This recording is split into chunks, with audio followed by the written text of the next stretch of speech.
en que el diálogo siempre es un instrumento válido, necesario, positivo en una democracia, donde existen disensos, claro, diferencias de criterios, donde se tiene que llegar también a la búsqueda del interés común, del interés general, encontrar lo que se denomina los consensos básicos, acuerdos sobre los temas imponderables, sobre lo fundamental.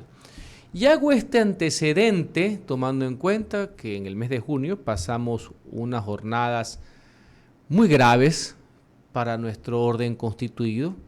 Desde un punto de vista, para algunos podrá ser levantamiento, rechazo, protesta, paro indígena.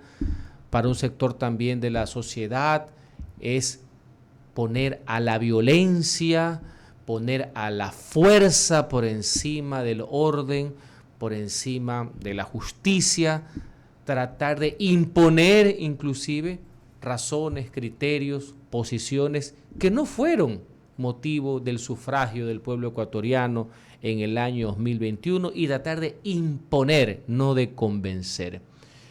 Fruto de aquello que comprendo más que nadie que derivó en posiciones radicales, se instauró un diálogo. Y eso no puede ser visto de una forma negativa.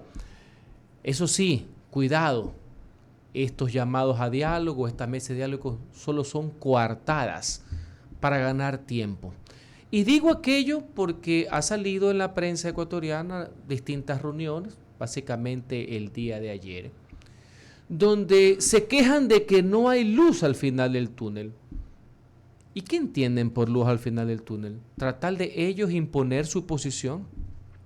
Ha vuelto a salir de relieve que mientras por un lado quieren exigir al gobierno nacional de que no haya explotación del tema de los hidrocarburos, más allá que yo sí creo en la explotación responsable, como no puede ser de otra manera, respetuosa del medio ambiente, por otro lado siguen diciendo que debe existir subsidio a los combustibles, lo cual es una contradicción manifiesta.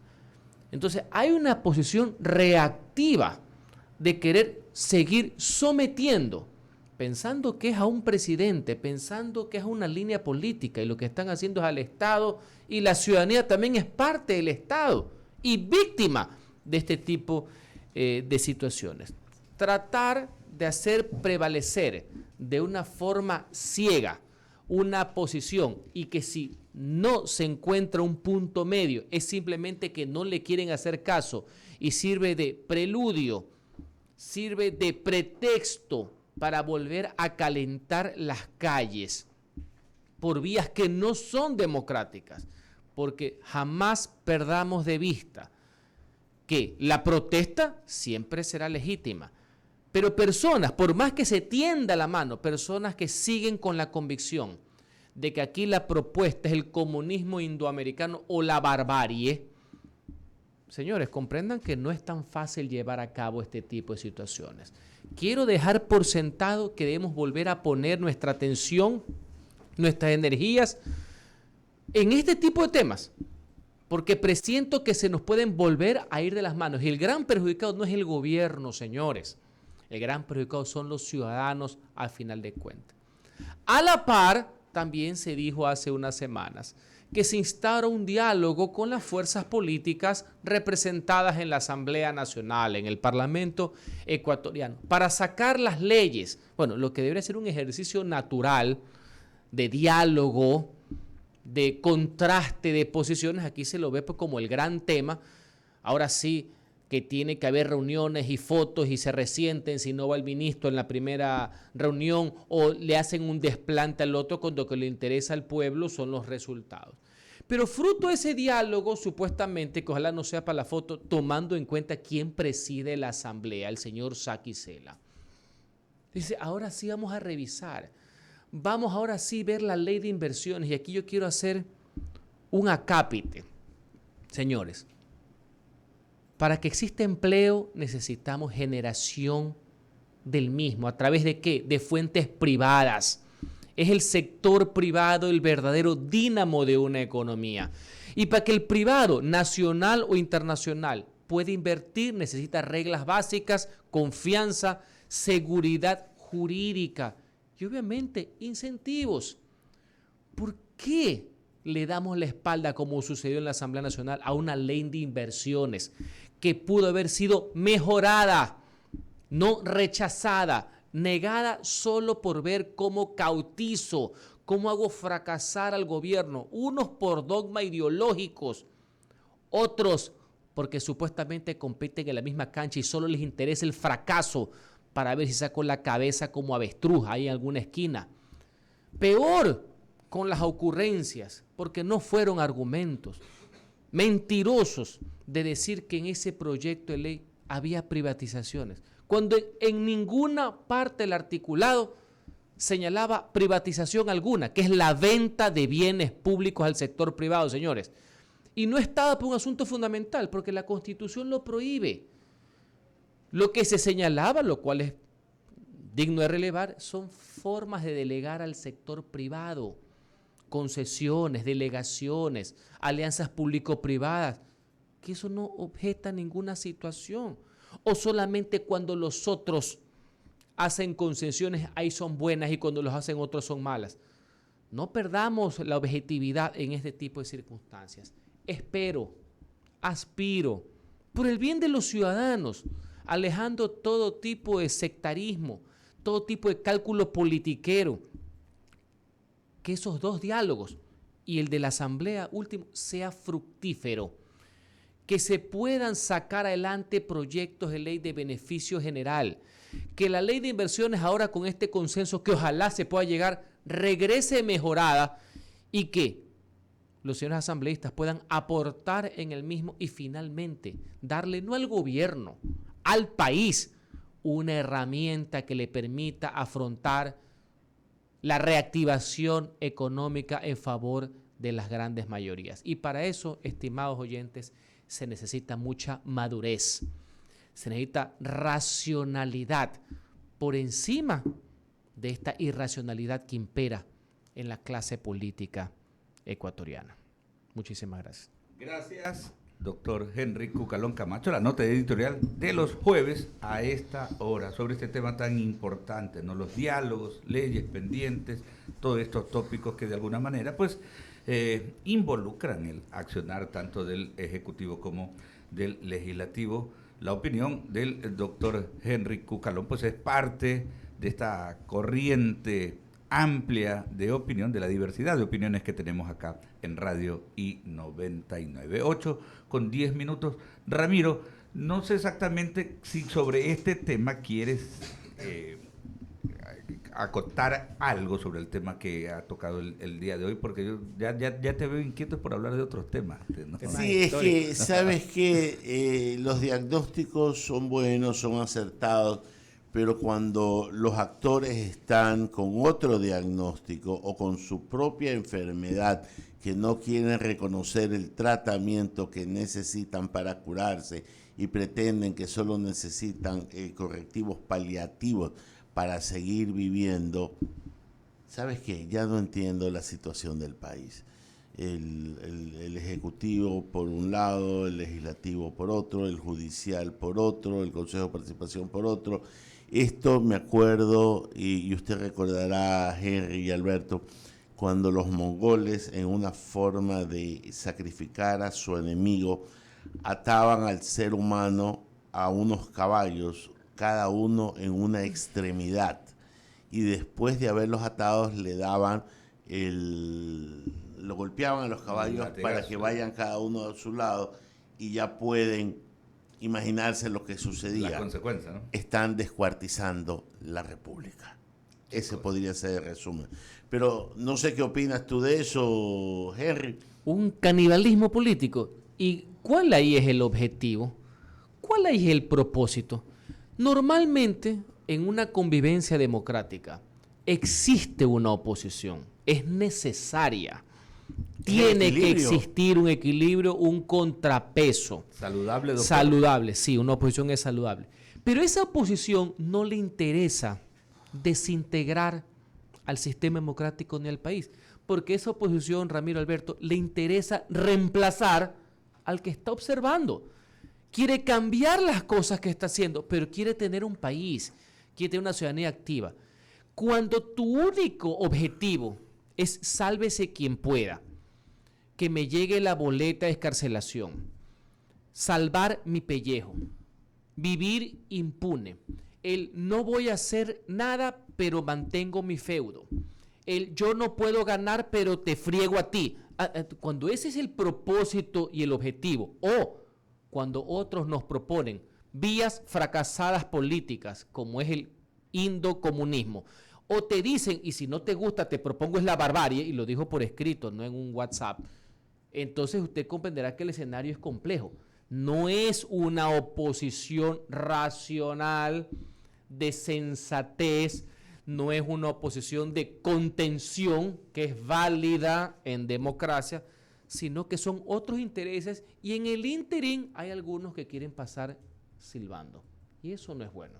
Así es. Por supuesto, eso. Mi querido no es Alberto, saludable, ¿no? Ya que usted deja la pelota boteando, año 1975, el gobierno nacionalista y revolucionario del general de división Guillermo Rodríguez Lara, nacido en Saquicilí o Pujilí, ¿verdad? Vive todavía. Vive Provincia todavía. de Cotopaxi. Sí, y Alberto se lo ha encontrado algunas veces ahí en el En mercado. el mercado en Pujilí, claro. Claro, es amigo suyo, contemporáneo, fueron a la escuela juntos con Alberto. No diga.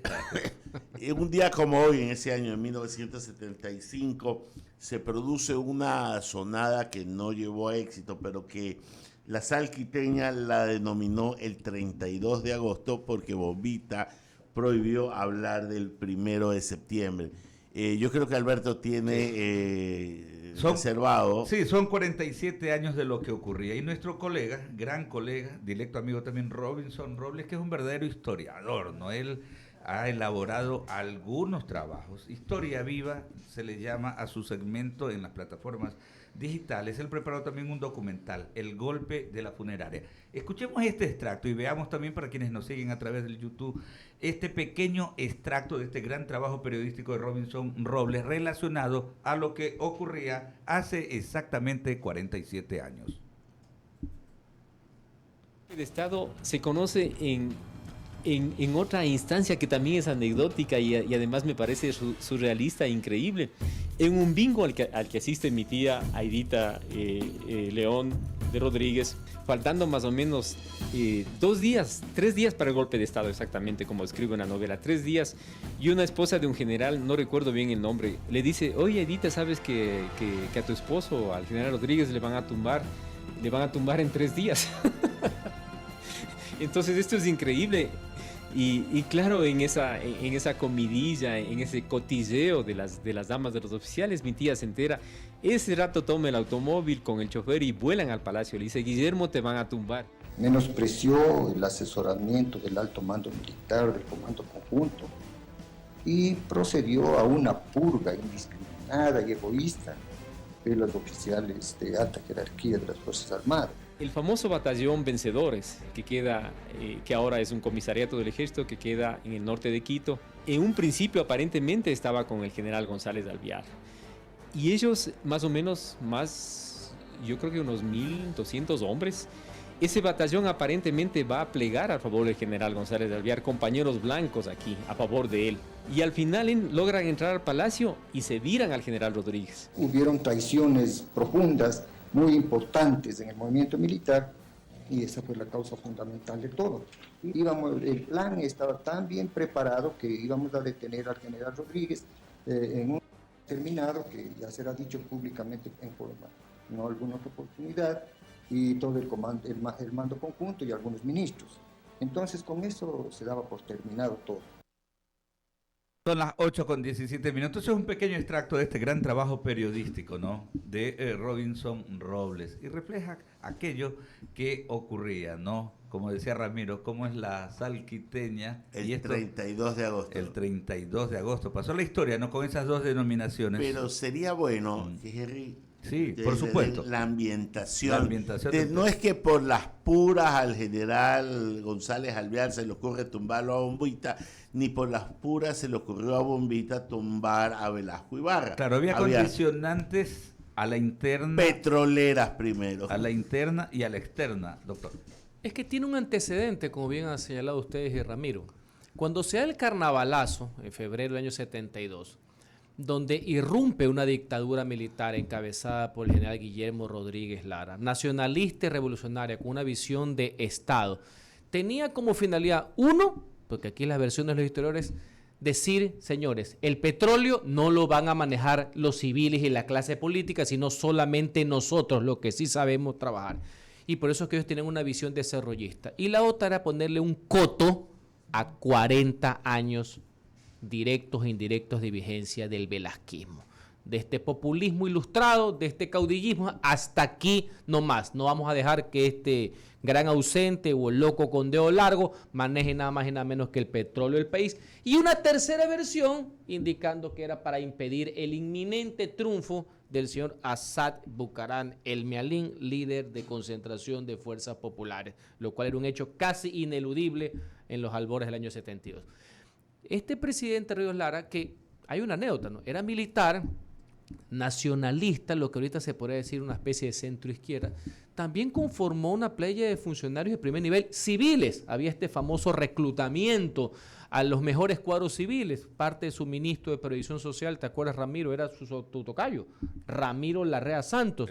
Tuvo una base guayaquileña en lo que en esa época se denominó la izquierda cristiana, entre otras figuras, y también miembros del gabinete militar. Llega un momento, pasado esta fecha que estamos ahora conmemorando, en que el general Raúl González Alvear, que es una línea mucho más dura, recordemos que ya en Chile ya existía el general Pinochet. La dictadura de nosotros fue un año antes, Pinochet fue en el 73.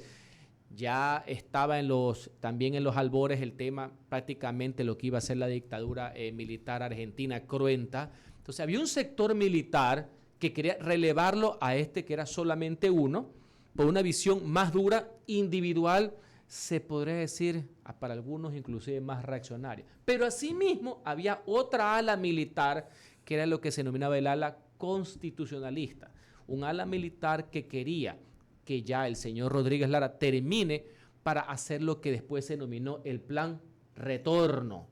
El plan retorno. O sea, unos militares que eran constitucionalistas, que creían que la función de los militares y de las armas no era ser garantes de la democracia, ni ser dictadores, ni ser ministros, ni dedicarse a esto, sino a resguardar la heredad territorial. Ese es el conflicto que se ve en el golpe de la funeraria, que es así porque se pusieron cañonazos a disparar al despacho presidencial desde la esquina donde había una funeraria. A raíz de eso, los vidrios en Carondelet pasan a ser blindados. Hay unas fotos en vistazo donde se ven, era poco más como la moneda, ¿no? Claro. En Chile, o sea, los golpes de la bala, o sea, las paredes. Las paredes, totalmente. El general Rodríguez Lara salió más temprano, se fue hacia Robamba y regresó con la blindada Galápagos, que es la unidad más importante que tiene el ejército ecuatoriano. Si bien sobrevivió al golpe de Raúl González Alvear, que se terminó exiliando en Chile, sacó un libro, años después lo tengo ahí rojito, quedó profundamente debilitado, muy pero muy debilitado políticamente, porque él se dio cuenta de que ya no contaba, no estamos hablando aquí del pueblo, estamos contando de la misma. ¿Cuál era la constitución de la época? El respaldo militar, pero no había constitución, en un régimen de facto, por así decir. Y termina su mandato, se llama Nomes Ingrata, hacia enero del 76, o sea un día después que casa a la hija en Carondelet. Una anécdota histórica muy normal en Estados Unidos, acá no muy normal que digamos, y lo reemplaza un triunvirato encabezado por el almirante Alfredo Poveda Urbano, el general Luis Leoro Franco y el señor general del ejército Guillermo Durán Arsental. Un detallito ahí, antes de seguir avanzando. O sea, quedan ahí, ¿no? Tan debilitado se queda el general Guillermo Rodríguez Lara, que encabezaba este gobierno denominado nacionalista revolucionario, que fue menos de 4 meses, sí, ¿no? Claro, a febrero. Muerte lenta ya. Del 1 de septiembre del 75, creo que fue como el 16 de enero, alrededor del 20 de enero del 76. Menos de 4 meses es lo que dura, por un lado. ¿Fue enero o febrero? Enero del 76. Enero del 76. Y el otro detalle también, habrá influido el hecho de que el general Pinochet se formó y formó militares ecuatorianos aquí en Quito, en la escuela. Mire. Y entiendo que tuvo cercanía con Raúl. Sí. En el ala militar que quería una versión más pinochetista, más individual, más dura, e inclusive que pudiera haber llegado a violaciones cruentas a los derechos humanos, había un sector militar Inclusive, ¿sabe quién representó a ese sector militar? Ya que estamos hablando de historia y queremos darle el giro a lo que pasa actualmente. Uno de esos fue el ministro de gobierno de quien reemplazó a Rodríguez Lara, el ministro de gobierno de la dictadura del triunvirato. ¿Quién era? El general Bolívar Jarrín Cagüeñas, autor y sentenciado del crimen de Estado contra el señor doctor Abdón Calderón Muñoz, economista, candidato presidencial y líder del FRA. Ese es el sector, el ala dura, ese es el sector que no quería retornar a la democracia. Y señalado por el caso Astra. Claro, ese era el sector que quería tener un Pinochet criollo, un dictador a la usanza dura y antigua, que no querían lo que quería el general Richelieu Le Boyer y todos que querían el retorno, que habían puesto en contacto con una playa de jóvenes profesionales a la época cuando estuvo Jaime Roldós, Galo García Feroz, Osvaldo Hurtado, Rodrigo Borja para hacer... Carlos Fero Blum para hacer los primeros documentos de lo que se iba a presentar al pueblo en una figura inédita en la historia ecuatoriana, como fue poner a consideración en un referéndum una nueva constitución y la constitución del 45 reformada. ¿Qué es lo importante? Y es lo que yo quiero resaltar y quiero vincularlo ahora, porque la historia, si uno no la vincula, si uno no aprende, no sirve absolutamente de nada, más allá de pasar un muy buen momento. No tiene sentido. Exactamente. Hay momentos cruciales en la historia en que tenemos que llegar a consensos básicos a favor del interés general. Si el Ecuador pudo, pese a todos estos enemigos, pese a todas las minas que había sembrado ciertos sectores políticos y algunos civiles que le hacían el juego al sector del ala dura de la dictadura militar que reemplazó a Rodríguez Lara, hubo un consenso de que había que retornar a la democracia, que había que hacer prevalecer a las instituciones. No importaba si era el CFP o el Partido Liberal, no importaba si era la democracia cristiana o la socialdemocracia, había que retornar a la democracia. Y hubo un consenso, hubo un acuerdo sobre lo fundamental, que era que el Ecuador tenía que vivir bajo un régimen de derecho, bajo un Estado de Derecho. Y eso fue lo que conllevó a la aprobación de la nueva Constitución, al proceso democrático, a la incorporación de la figura de la segunda vuelta y el triunfo de la fuerza del cambio del presidente Roldós, que inició su mandato el 10 de agosto del año 79. Y citas interesantes que lecciones que dejan incluso las dictaduras. Nunca se le ocurrió a la dictadura poner jueces venales. Eran gente de primera línea la que ocupaba las magistraturas en la Corte Suprema de Justicia. Y ya que citaste el caso de el asesinato del economista Abdón Calderón Muñoz, si memoria no está mal, noviembre de 1978, ya. Después de la primera vuelta. Después de la primera vuelta, exactamente, porque no querían que haya segunda vuelta. Hasta en ese caso se hizo justicia.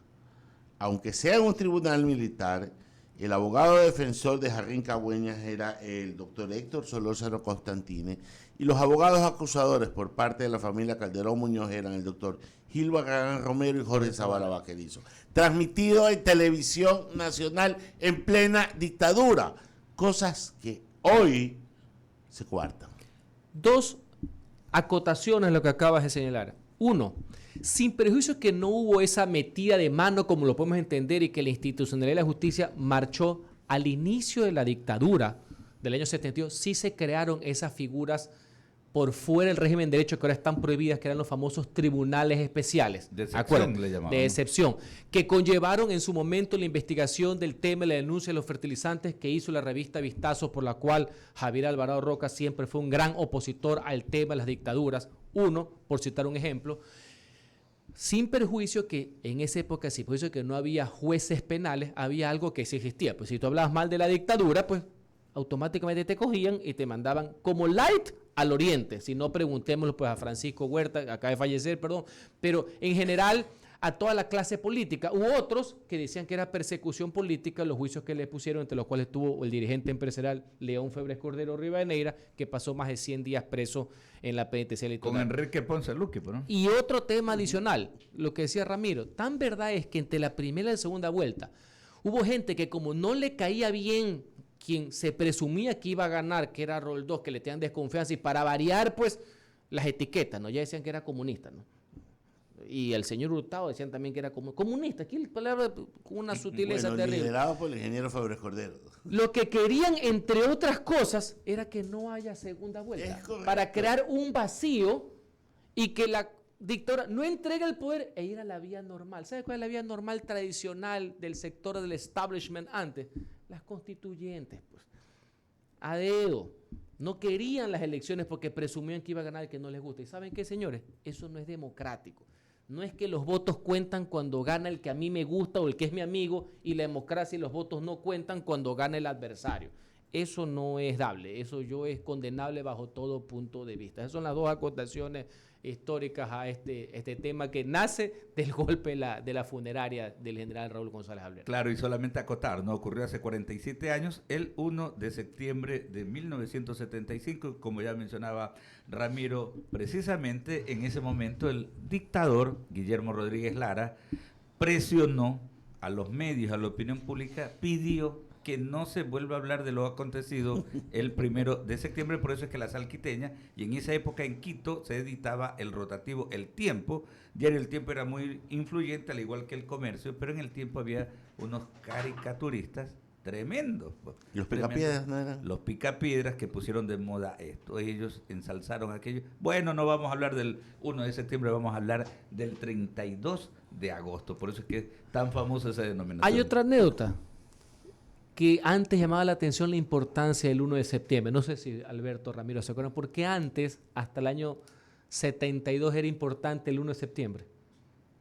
¿Ustedes se acuerdan por qué? No, la verdad es que... Porque la posesión de los presidentes de la República era en la madrugada del 1 de septiembre. En la madrugada. Entre la noche del 31 de agosto y el 1 de septiembre. Así fue la posesión de Velasco del 68, la posesión de Ponce del 5. Por eso es que usaban frac, porque el protocolo decía que a la medianoche o pasadas las 9 de la noche utiliza el frac. Por eso una de las lógicas por el cual en el retorno a la democracia el cambio de mando era a las 5 de la tarde. Ahora cambió un poco, pero era a las 5, era el terno azul oscuro, ya no el frac, que simbolizaba lo conservador, lo antiguo, lo élite, alejado del pueblo. A Juan Alfredo Illingworth, que creo que fue presidente del Senado, compuesto de frac. Del Senado, claro que sí. Oiga, era la medianoche. Sí, o sea, sí, los presidentes asumían el 1 de septiembre. Sí, no lo tenía claro. Por eso, mire, claro, toda esta connotación de una fecha. Oiga, y solo quiero recordarle algo. Usted ha dicho 47 años 47. Y me acabo de ubicar dónde estaba yo hace 47 años. Mi padre me llevaba al colegio San José La Salle y nos devolvieron, porque no hubo clases ese día, diciendo, están derrocando a Bombita. Claro, es que la sonada arrancó justamente en la madrugada. O sea, a las 0 horas. Fue milimétrico. Algo, ¿no?, que nos hemos olvidado. Hubo una cantidad importante de fallecidos. Sí, pero por supuesto. 17. No, más de 26, 27 ¿Ustedes muertos. se imaginan si hubiera existido como ahora pues el Twitter y todo lo demás? Muertos, tema grave, y Carondelet quedó medio destruido. Claro que sí. De los bombazos que no balas, bombazos que le pegaron, ¿no? Justamente en la esquina derecha de la Plaza Grande, que es donde queda el despacho presidencial. Cuando González Alvear se da cuenta que no contaba con el apoyo de la Fuerza Aérea y de la Marina, ya él se da por derrotado. Y Bombita, por supuesto, con el batallón Galápagos. Que venía con la blindada, venía con los tanques. O sea, decir, esto es en serio, ¿no? Esto es en serio. En pocas palabras. Qué lindo pasaje de la historia, pero lo más relevante, Henry, es el hecho de poderlo ubicar, ¿no? En el contexto la actualidad actual. Que ¿no? tenemos que madurar, señores, tenemos que aprender de las experiencias. La clase política no ha aprendido las experiencias y el pueblo, los ciudadanos, no tienen por qué pagar los platos rotos de semejantes mezquindades. Ya suficientes problemas y amenazas tenemos como el crimen organizado, el narcotráfico, para estar en este tipo de disputas estériles. Gracias, Henry. Es un gusto siempre tenerte los jueves acá, el doctor Henry Cucalón Camacho. Son las 8:31.